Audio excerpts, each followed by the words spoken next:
नमस्कार दोस्तों, हमारी आज की कहानी है तुम कौन हो। अमेरिका से तकरीबन 10 साल बाद वहाँ सब कुछ समेटकर सुमित देश लौट आया, ये सोचकर कि पापा को एकदम से आश्चर्यचकित कर दूंगा। मगर उसकी सोच के एकदम विपरीत उसके पापा उसके साथ अजीब सा व्यवहार कर रहे थे। वह अपने पापा के आगे पीछे घूमकर उनसे बात करने की भरकस कोशिश कर रहा था।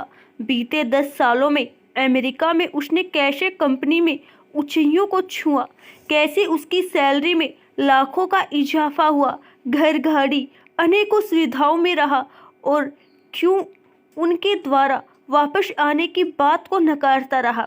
आज उसके बैंक खाते में करोड़ों रुपए है। वह सब कुछ बताना चाहता था, मगर उसके पापा जैसे उसकी ओर देखना ही नहीं चाहते थे, या वह उसे इग्नोर कर रहे थे। आखिर ये पापा को क्या हो गया? वह ऐसा क्यों कर रहे हैं?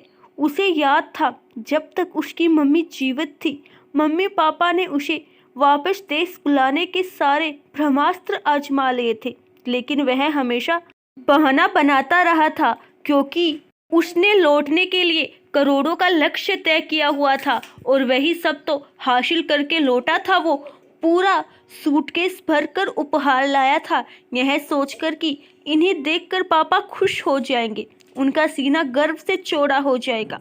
आसपास दोस्तों रिश्तेदारों में ये सब बताते हुए खुश होंगे, लेकिन उसे आए 2 दिन बीत गए थे।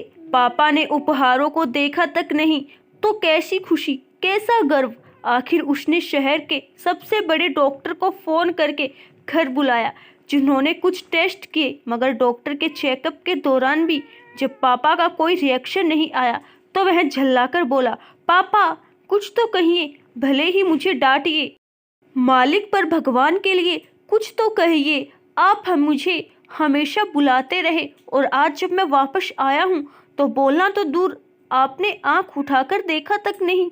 पापा क्या आप मुझे माफ़ नहीं करोगे? जानता हूँ मम्मी मुझे वापस आने को कहती कहती चली गई। आपने हर तरह से बुलाने की कोशिश की, लेकिन मैं नहीं आया। पापा मैं अपनी काबिलियत दिखाना चाहता था। देखिए आपका बेटा अब करोड़पति बनकर आ गया है। प्लीज पापा एक बार मुझे देखिए, मुझसे बात कीजिए। आपकी ये खामोशी मुझसे अब सहन नहीं हो रही। कहते हुए स्मिथ फुट फुट कर रो पड़ा। पहली बार उसके पापा ने उसकी ओर देखा, जैसे कोई दूर से अपने नाम की आवाज़ सुनकर देखता हो। बिल्कुल वैसे ही उन्होंने सुमित की ओर देखा और कहा, माफ़ करना बेटा, मैं चाहकर भी तुम्हें पहचान नहीं पा रहा हूँ। तुम कौन हो? आशा करती हूँ दोस्तों आपको हमारी आज की कहानी जरूर पसंद आई होगी। धन्यवाद।